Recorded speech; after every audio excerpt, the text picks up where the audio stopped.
San Francisco Bay is a hostile environment. Freezing, deadly currents whip around a mile and a half of jagged rock, isolating it from the mainland. Looking at this archival photograph of the island complex, it is easy to see why Alcatraz held a 30-year reputation as the ultimate endpoint for America's most ruthless criminals. It was a system engineered to be entirely inescapable. In this image, we see the first of the prison's three fatal variables: constant, overlapping human surveillance. Add that to the decaying but massive solid concrete architecture and the freezing water outside, and you have a flawless trap. Escaping the island required more than luck. It demanded a methodical plan to out-engineer a system specifically designed to be infallible. This is Frank Morris. While he was a career criminal, his most critical asset was a genius-level IQ. He partnered with two essential co-conspirators, the Anglin brothers, seen here in their booking photos.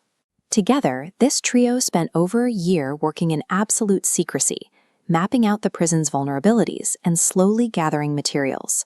The trio approached the island as a set of physical constraints that could be systematically overcome through engineering. The first immediate hurdle was human observation. To drill through their cell walls, they needed unmonitored time, which meant they had to trick the guards conducting the nightly cell checks. Using a mixture of stolen soap, toothpaste, and toilet paper, combined with real human hair swept from the barbershop, they sculpted remarkably accurate decoys. Notice in this photograph from the actual crime scene how the dummy head rests perfectly on the pillow. In the dim lighting of the cell block, it casts the exact silhouette of a sleeping inmate. This manipulation of the guards' visual assumptions gave Morris and the Anglin brothers the one resource they needed to execute the rest of the plan: hours of uninterrupted time.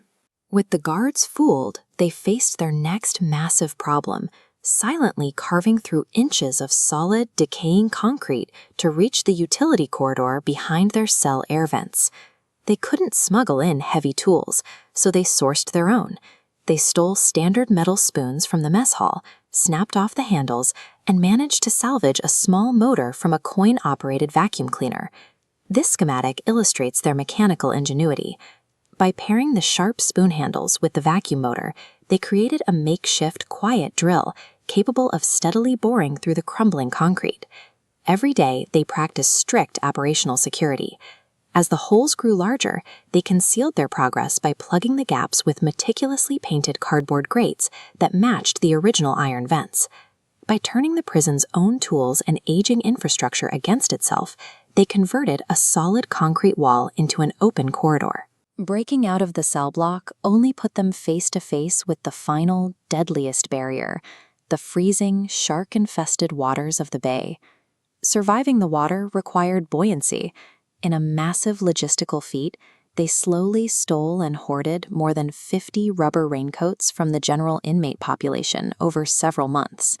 Using heat from the prison's hot water pipes, they permanently fused the raincoat seams into a watertight seal. Then, expanding the graphic, they repurposed a stolen concertina as a bellows pump to fill the raft with air. They had successfully engineered a durable, heat-sealed survival vessel capable of withstanding the bay's currents, constructed entirely from prison-issued raincoats. On the night of June 11, 1962, a year of meticulous engineering was finally put to the test. Slipping through their cell walls, the three men climbed up a tight, pitch-black ventilation shaft to the top of the cell house. Reaching the roof, they sprinted across the open expanse, completely exposed to the elements and the sweeping lights of the watchtowers. They descended the outer wall by sliding down a large bakery exhaust pipe, quietly dropping down to the rocky shoreline below. Launching their handmade raft into the pitch-black water, they crossed the absolute boundary of the prison's control, dropping directly into the chaos of nature.